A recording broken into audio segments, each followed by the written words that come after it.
everyone fine. Renukaswamy ಕೊಲೆಗೆ ಮುಂಚೆನೂ ಒಂದು ಪಾರ್ಟಿ ಆಗಿದೆ, ಅವನ ಕೊಲೆ ಆದಮೇಲೂ ಒಂದು ಪಾರ್ಟಿ ಆಗಿದೆ. ಇದನ್ನೇ ನಾವು ಹಿಂಸಾ ವಿನೋದ ಅಂತ ಕರೆಯೋದು. ಪಾಪಪ್ರಜ್ಞೆ ಇರಬೇಕಾಗಿತ್ತಲ್ವೇ? ಪಾಪಪ್ರಜ್ಞೆ ಮಾಡಿದ್ದೇ ಸರಿ, ಏನಂತ ಫೋಟೋ ಕಳಿಸ್ಬಿಟ್ಟಿದ್ದಾನ ಅವನನ್ನು ಸಾಯಿಸಿದ್ದೇ ಸರಿ, ಬಂದರೆ ಪಾರ್ಟಿ ಮಾಡೋಣ ಅಂತ.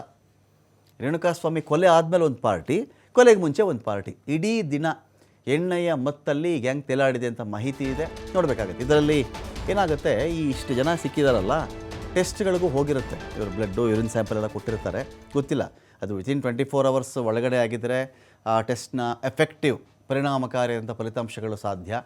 ಅಕಸ್ಮಾತ್ ಅದು 2 ದಿನ 3 ದಿನ ಆಗಿಬಿಟ್ಟಿದ್ರೆ ಗೊತ್ತಾಗಲ್ಲ. ಕಾರಣ ನಾಳೆ ಇದು ಕೂಡ ಈ ಅಕಸ್ಮಾತ್ ಇವರು ಎಣ್ಣೆ ಕಿಕ್ಕಲ್ಲಿ ಮಾಡಿದ್ರು, ತೇಲಾಡ್ಬಿಟ್ಟಿದ್ರು, ಮತ್ತಲ್ಲಿದ್ದರು, ಇದಿದ್ರು ಅಂದರೆ ಅದೊಂದು ವಿನಾಯಿತಿ ಕೂಡ ಆಗಿಬಿಡುತ್ತೆ ಕೆಲವು ಕೇಸ್ಗಳಲ್ಲಿ. ಎಣ್ಣೆನ ಅಷ್ಟೇನೋ ಮಾಡಿಬಿಟ್ಟಿದ್ದಾರೆ, ಅವರೇ ಪ್ರಜ್ಞಾವಸ್ಥೆಯಲ್ಲಿ ಇರಲಿಲ್ಲ ಅಂತ ಕೂಡ ಒಂದು ಪಾಯಿಂಟ್ ಬಂದೇ ಬರುತ್ತೆ ಇವತ್ತಲ್ಲೇ ಬಂದೇ ಬರುತ್ತದು. ಇವರು ಆ ಕೊಲೆಗಿಂತ ಮುಂಚೆನೂ ಪಾರ್ಟಿ ಮಾಡಿದರು, ಕೊಲೆ ಆದ ಮೇಲೂ ಕೂಡ ಪಾರ್ಟಿ ಮಾಡಿದ್ದಾರೆ ಅಂತ ಒಂದು ಮಾಹಿತಿ ಇದೆ ಇಲ್ಲಿ. ಇಡೀ ದಿನ ಕೊಲೆಯಾದ ದಿನ ಡೆಡ್ಲಿ ಗ್ಯಾಂಗ್ನ ಟೈಮ್ ಟೇಬಲ್ ಯಾವ ಥರ ಇತ್ತು ಅಂದರೆ, ಎಲ್ಲಿಗೆ ಹೋಗಿದ್ರು ಇವರು, ಏನು ಮಾಡಿದರು, ಹೇಗಿತ್ತು ಇವರ ಪ್ಲಾನ್ ಅಂತ ನೋಡಿಕೊಂಡ್ರೆ, ಕೊಲೆ ಮಾಡೋಕ್ಕೆ ಮದ್ಯದ ಅಮಲಲ್ಲಿದ್ದಾಗ ಪ್ಲಾನ್ ಮಾಡಿರೋದು ಇವರು ಟೀಮ್.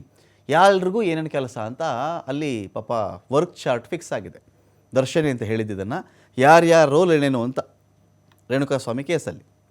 ಸೊ ಒಬ್ಬೊಬ್ಬರು ಒಂದೊಂದು ಪ್ಲಾನನ್ನು ಕೊಟ್ಟುಬಿಟ್ಟು ರೇಣುಕಾಸ್ವಾಮಿ ಕೊಲೆಗಿಂತ ಮುಂಚೆ ಸ್ಟೋನಿ ಬ್ರೂಕ್ ರೆಸ್ಟೋರೆಂಟ್ನಲ್ಲಿ ಪಾರ್ಟಿ ಮಾಡಿದ್ದಾರೆ, ಎಣ್ಣೆ ಹಾಕ್ತಾನೆ, ಮದ್ಯವನ್ನು ಕುಡಿಯುತ್ತಾನೆ, ಕೊಲೆಗೆ ಪಕ್ಕಾ plan ಮಾಡಿತ್ತಂತೆ Darshan and gang.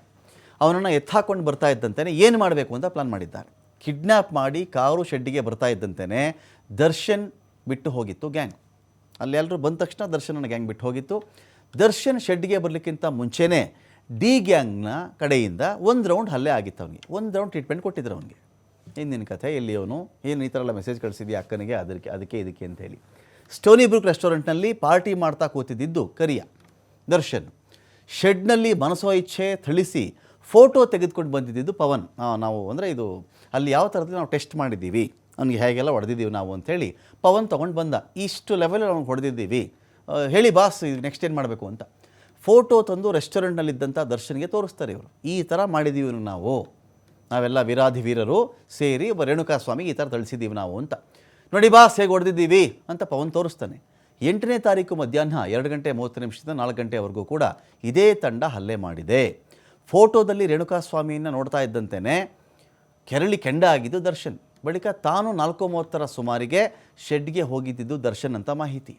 Darshan ಹೋಗ್ತಾ ಇದ್ದಂತೆಯೇ ಮತ್ತಷ್ಟು ಕ್ರೂರವಾಗಿ ತಂಡ ಹಲ್ಲೆ ಮಾಡುತ್ತೆ. ಅವ್ರ ಮುಂದೆ ಅವ್ರಿಗೂ ಬೆಚ್ಚಿಸ್ಬೇಕಲ್ವೇ, ಅವಾಗ ನಾವು ಎಷ್ಟೆಷ್ಟು ಬಲವಂತರಿದ್ದೀವಿ, ಇನ್ನೂ ಯಾವ ಥರ ಡಿಸೈನಾಗಿ ನಾವು ಹೊಡಿಬಹುದು ಅಂತ. ರೇಣುಕಾಸ್ವಾಮಿ ನೋಡ್ತಾ ಇದ್ದಂತೆಯೇ ಕಾಲಿಂದ ಒದ್ದಿದ್ದು ದರ್ಶನ್. ರೇಣುಕಾಸ್ವಾಮಿ ಕೊಲೆಯಾಗ್ತಾ ಇದ್ದಂತೆ ಮತ್ತೆ ಸ್ಟೋನಿ ಬ್ರೂಕ್ಗೆ ವಾಪಸ್ಸಾಗಿರೋದು ದರ್ಶನ್. ಸ್ಟೋನಿ ಬ್ರೂಕ್ಗೆ ಬಂದು ಮತ್ತೆ ಮದ್ಯ ಹಾಕ್ತಾ ನೆಕ್ಸ್ಟ್ ಏನು ಮಾಡಬೇಕು ಅಂತ ಹೇಳಿದ್ದು ದಾಸ. ಅಲ್ಲಿಂದ ಮತ್ತೆ ಶೆಡ್ಗೆ ಹೋಗಿ ರೇಣುಕಾಸ್ವಾಮಿ ಶವ ಸಾಗಿಸಿದ್ದು ಈ ತಂಡ. ಶವ ವಿಲೇವಾರಿ ಆದ ಮೇಲೆ ದರ್ಶನ್ಗೆ ಮತ್ತೆ ಮನೆಗೆ ಡ್ರಾಪ್ ಮಾಡಿದ್ದು ಇದೇ ಗ್ಯಾಂಗ್. ಹಾಗಾಗಿ ಇಡೀ ಒಂದು ರೇಣುಕಾಸ್ವಾಮಿ ಸಾವಿನಲ್ಲಿ ದರ್ಶನ್ ಪಾತ್ರ ಇದೆ ಎನ್ನುವುದಕ್ಕೆ ಸಾಕಷ್ಟು ಸಾಕ್ಷ್ಯಾಧಾರಗಳು ಇಲ್ಲಿ ಲಭ್ಯ ಇದೆ. ಇದನ್ನು ಕೋರ್ಟ್ ಯಾವ ಥರ ನೋಡುತ್ತೆ ನಾವು ಚೆಕ್ ಮಾಡಬೇಕು.